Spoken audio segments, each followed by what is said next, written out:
চলে এসেছি নতুন একটা ভিডিও নিয়ে। আশা করছি তোমরা সবাই খুব ভালো আছো, আমিও খুব খুব ভালো আছি। আর আমার চ্যানেলে সবাইকে জানাই স্বাগত। এখন চলে যাচ্ছি মায়ের মন্দিরে। ভিডিওটি শুরু করার আগে চলো মায়ের দর্শন করে নিই। চলে এসেছি এখন মায়ের মন্দিরের ভেতরে। এবার চলো মায়ের দর্শন করে নিই সবার প্রথমে। মায়ের অশেষ কৃপা ছিল আমাদের ওপর। ভিডিওটা শেষ পর্যন্ত দেখতে থাকো, তাহলেই বুঝে যাবে কেন এই কথাটি বললাম। মায়ের বড় প্রতিমাটির নিচেই ছিল শিলামূর্তিটি, যেটি মাঠে পাওয়া গেছিল। আর এদিকে তো প্রোগ্রাম শুরু হয়ে গেছে।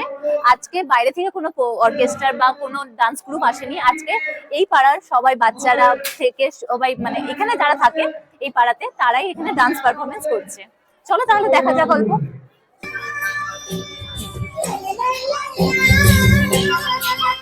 মন্দিরের একদম সামনেই যেহেতু মেলাটা বসেছে, তাই প্রোগ্রাম দেখার জন্য খুব একটা লোকের ভিড় ছিল না। এখন চলে যাব আবারও মেলা ময়দানে, কারণ এবারে মেলা ময়দানে গিয়ে তোমাদেরকে আমাদের স্টলটা দেখাবো, কোথায় আমরা স্টলটা বসিয়েছি। চলো তাহলে যাওয়া যাক। মেলা ময়দানের জায়গাটা কিন্তু ভীষণ বড় ছিল, তাই প্রত্যেকটা দোকান কিন্তু খুব ভালোভাবে বসতে জায়গা পেয়েছে। আর অনেক অনেক দোকান বসেছে। আর আমাদের গ্রামে যেহেতু মেলা টেলা এইসব বসে না, তাই আজকে মানে এইবারে এতগুলো দোকান একসাথে দেখে বেশ ভালো লাগছিল। তার সাথে বাচ্চাদের বিভিন্ন রাইডসও বসেছিল। বাচ্চারা তো ভীষণ এনজয় করেছে। আর তার সাথে ছিল আমাদের হাতে বানানো কাপকেক। আমাদের কাপকেক কিন্তু বিভিন্ন ফ্লেভারের ছিল এবং বিভিন্ন দামের।